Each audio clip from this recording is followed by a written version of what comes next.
युवाओं के लिए कोई विजन नहीं है इनके पास। करोगे कि आप क्या दोगे युवाओं को? युवाओं को क्या देना चाहते हो? युवाओं को आप चाहते हो कि ये सिर्फ कावड़ लेने जाते रहें, बीच में पढ़े नहीं, लिखे नहीं, शिक्षा नहीं मिले, रोजगार नहीं मिले? झूठ बोलने से कहीं देश नहीं चलता। हमारी हालत पाकिस्तान से भी ज़्यादा ख़राब हो गई है। जैसे वहाँ एजेंडा वो मुस्लिमवादी बात करते हैं, हिंदूवादी बात करते हैं। ये देश के लिए बहुत बड़ी शर्मनाक घटना। अगर देश का प्रधानमंत्री जो रोज़गार मांगता है, जो शिक्षा मांगता है, चिकित्सा मांगता है, उनको दलाल कहते हैं, ये बहुत ही शर्मनाक घटना है। धर्म की अफीम खिला करके लोगों को बेहोश करके धर्म की अफीम में हिंदू मुस्लिम करा के, दंगे करा के, लोगों को वेनस में पैदा करके देश को बांटा जा रहा है। ये देश का सबसे ख़राब दौर है। 70-72 आज़ादी के बाद में सबसे ख़राब दौर चल रहा है।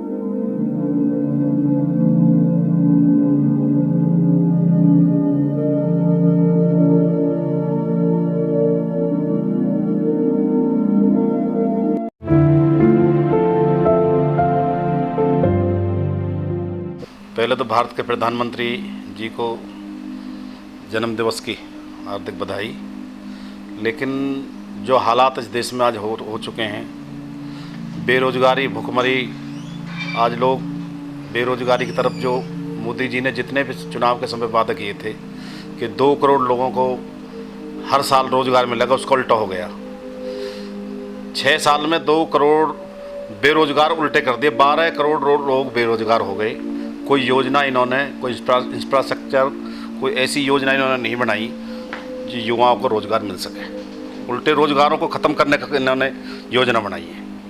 लेकिन वो मोदी जी कह रहे हैं कि आत्मनिर्भर बनिए। नहीं, आत्मनिर्भर तो ये पकौड़ा बेचने के लिए कहते हैं। पकौड़ा बेचो, गाड़ी चलाओ, ड्राइविंग करो, तो कितने आदमी, कितना खाएगा कौन जब किसी की जेब में पैसा नहीं होगा? पकौड़ा सर्वे आया है, वो सबसे अच्छे पीएम बताए जाते हैं चैनल के सर्वे में। जो चैनल के सर्वे है, ये बड़े दुर्भाग्य की बात है। हिंदुस्तान की आज की तारीख में सबसे बड़ी नुकसान की बात यह है कि जितने ज़्यादातर चैनल, काफ़ी चैनल जो टीआरपी के लिए दौड़ते थे, जो मेहनत करते थे, लोगों के, आम आदमी के सरोकार की बात करते थे, जनता की सरोकार को उठाते थे, मुद्दे उठाते थे, उनको धन्ना सेठों के माध्यम से, दूसरे माध्यमों से उसको खरीद लिया गया है।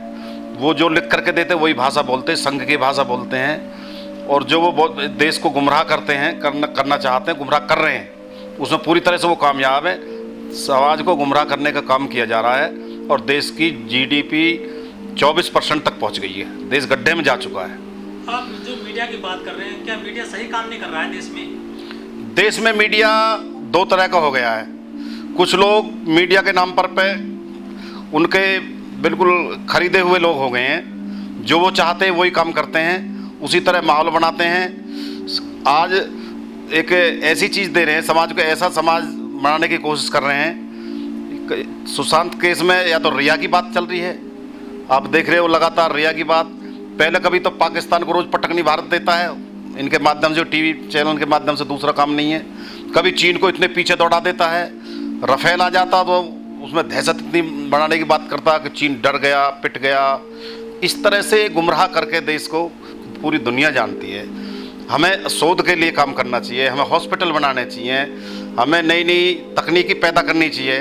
हम आज चीन की बराबरी की बात करते हैं। चीन, चाइना में वहाँ पूरा सपोर्ट करते हैं। वहाँ अगर वहाँ जो फैक्ट्री पैदा करती है, नई चीज़ पैदा करती है, जो तकनीकी है, साइंस है, उसके आधार पर ये देश चलने। चीन, जापान, अमेरिका, यहाँ धर्म की अफीम चटा के, लोगों को गुमराह करके, बेहोश करके, धर्म की अफीम में, हिंदू मुस्लिम में लड़ा करके लोगों को बेरोजगार किया जा रहा है और इन चैनलों के माध्यम से उनको पर्दा डाला जा रहा है। नहीं, जो बेरोजगार लोग हुए वे हिंदू नहीं हैं।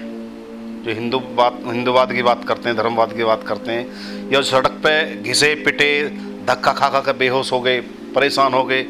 दिल्ली से जो पूर्वांचल के लिए लोग गए थे, यहाँ से गए थे 10 आदमी, वहाँ 8 पहुँचे, रास्ते में मर गए बेचारे। ट्रक एक्सीडेंट हो गए, उनको बीच में रोका गया, उनका पूछा आज तक, उनको कोई मुआवजा दिया गया? उनकी गिणना की गई कितने लोग रास्ते में मरे हैं? भुखमरी जो करिए, यहाँ से भागे हैं जो लोग, चले गए हैं अपने घर, उनकी क्या हालत है? अगर उनके यहाँ रोजगार होता तो हमारे यहाँ क्यों आते वो?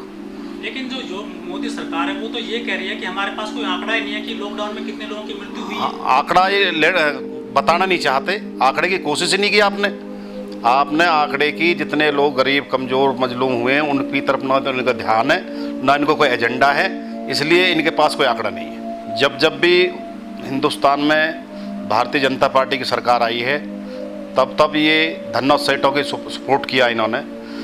गरीब, कमज़ोर, पढ़े लिखे युवाओं को हमेशा भटकाने का काम किया है। उन्हें कभी रोजगार इन्होंने देने की बात ही नहीं की। गरीब कमज़ोर के पक्ष में सरकार कभी होती नहीं है। धन्ना सेठ और पूंजीपतियों की सरकार है, उन्हीं के पक्ष में सारे फैसले लेते हैं। मोदी सरकार जो देश में भारत की जनता का जो बहुत बड़ा संघर्ष है, खून पसीने की कमाई से जो पिछली सरकारों ने सरकारी संस्था बनाए गए थे जनता की सुविधा के लिए, जैसे रेल बनाई, कम पैसे में हम यात्रा कर सकते हैं, पूरे देश में नेटवर्क बनाया, उसके लिए लगातार काम किया, संघर्ष किया। सरकारी कंपनियां बने, पेट्रोल मंत्रालय बनाए, ONGC बनाई जिससे तेल खोज कंपनी बन के देश के काम आ सके। शिक्षा संस्थान बनाए, सरकारी चिकित्सा संस्थान बनाए।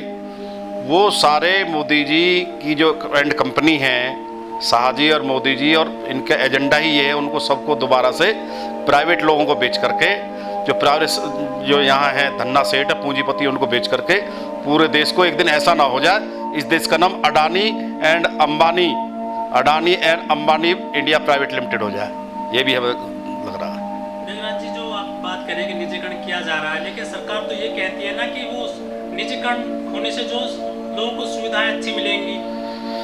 नहीं, सुविधाएं सरकारी माध्यम से सुविधा कैसे अच्छी नहीं मिल सकती, उस पर काम करना चाहिए। इस देश के पूर्व रेल मंत्री माननीय लालू जी ने यही रेल जो आज घाटे में दिखा रहे हैं, इसको 20,000 करोड़ के लाभ में पहुंचा दिया था। उसका विजन होना चाहिए, इनके पास विजन नहीं है। आज देश को इन्होंने घोषणा की कि 20 लाख करोड़ देश को हम दे रहे हैं। कहाँ किसको दिया है? देश का संविधान कहता है देश में सद्भाव कायम होना चाहिए। हमारा सर्वधर्म का देश है। हमारे संविधान कहता है कि सभी धर्मों को बराबर यहाँ रहने का अधिकार है। उस चीज़ को ये कहीं ना कहीं इसमें वैरस में पैदा करके लोगों में धर्मवाद पैदा करके उनमें भटकाने की कोशिश की जा रही है, क्योंकि इसमें बेरोजगार लोगों को रोजगार ना देना पड़े। सारे पूरे देश के शिक्षा का बाजारीकरण कर दिया। जो कैबिनेट मंत्री हेगड़े साहब, वो तो खुद कहते हैं कि हम जो आए हैं सत्ता में तो संविधान बदलने आए हैं। नहीं, संविधान बदल रहे तो कम से कम देश के हित में तो बदले। सरकारें अपने देश के युवाओं को रोजगार नहीं दे सकती, तकनीकी नहीं दे सकती, कुटीर धंधे, कुटीर लघु उद्योग, ये सारी चीज़ नहीं दे सकती, बढ़ा नहीं सकती, तो देश तो नुकसान में जाएगा ही। RSS ने वो भटका दिए युवा। वो केवल इस टाइम उन्हें रोजगार नहीं दिखाई दे रहा। इस टाइम वो देख रहे हैं हिंदुत्व के लिए वो लड़ने मरने के लिए तैयार है। जबकि ऐसे जो मोदी जी ने नोटबंदी की, वो बिगैर प्लानिंग के नोटबंदी कर दी। उसका कोई प्लान नहीं था। प्लानिंग से नोटबंदी करते तो किसी को दिक्कत नहीं होती। उसमें लोग बाग मरे, लाइन में लगे, हमारे सभी युवा भी परेशान हुए, बुजुर्ग भी परेशान हुए। इसी तरह अब जो लॉकडाउन किया, ये भी मोदी जी ने बिगैर प्लानिंग के लॉकडाउन कर दिया। जब हमारे देश में कम मरीज थे तो पूर्णतः लॉकडाउन था, लेकिन अब लॉकडाउन भी नहीं है और मरीज बढ़ रहे हैं। तो आज की डेट में हमारे युवा भटक रहे हैं, बहुत बेरोजगारी है, और ये बेरोजगारी अब लगातार बढ़ती जा रही है। यहाँ तक भी हमारे नोएडा क्षेत्र में चेन स्केचिंग और दुनिया भर की लूटपाट बहुत जोरों पे है। जिसमें भी मोदी जी हाथ डालते हैं उसमें सफलता नहीं मिलती है।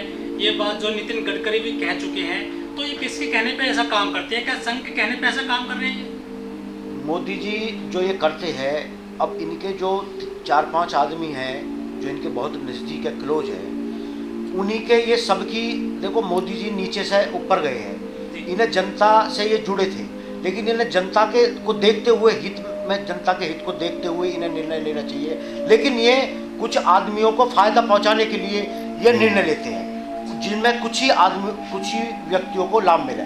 इसीलिए इनकी जो स्कीम है वो फेल होती है। लेकिन वो तो कहते हैं कि सबका साथ सबका विकास करते हैं। वो बिल्कुल गलत है। ऐसा कुछ नहीं है, किसी का विकास नहीं हो रहा। पूरे पूंजीपतियों का, कुछ ही आदमियों का विकास हो रहा है। वे बिल्कुल ही गलत है। अब इस टाइम हमारे देश की अर्थव्यवस्था बहुत ही खराब है। 2016 में नोटबंदी की थी तो उन्होंने कहा था कि मुझे आप 50 दिन दे दीजिए, मैं देश की अर्थव्यवस्था सुधार दूंगा, देश की स्थिति सही कर दूंगा। कैसा लगता है आपको? देखो, जैसा लाट साहब जी ने बताया कि बिना प्लानिंग के सारा इन्होंने काम किया है। बहुत हालात उसी वजह से, क्योंकि छोटे दुकानदार के पास पैसा नहीं रहा, लोग नकदी की दिक्कत आ गई देश में, नोटबंदी से बहुत भारी नुकसान हुआ और उसके चलते लोगों ने आत्महत्या की हैं। किसान आत्महत्या कर रहा, आज युवा बेरोजगार हो चुका है, वो पूरी तरह से डिप्रेशन में आ गया है। रोज़ हम सुनते हैं कि यहाँ आत्महत्या कर रहे हैं। जो हालत आज देश के पैदा हो गए हैं, ऐसा आज़ादी के बाद में कभी नहीं हुआ। बहुत हालत ख़राब है। जब देश की हालत खराब है, अर्थव्यवस्था डूबी पड़ी है, माइनस में जा रही है जीडीपी, लेकिन जो हमारे जो कुछ चंद जो यहाँ के उद्योगपति हैं जैसे कि अंबानी हैं, वो तो सबसे ज़्यादा मालदार होते जा रहे हैं। और तो वो गरीबों को खून चूस करके उनको दिया जा रहा है, गरीबों का खून निकाल करके निचोड़ करके उन्हीं को पिलाया जा रहा है, इसलिए वो और पूंजीपति होते जा रहे हैं बड़े।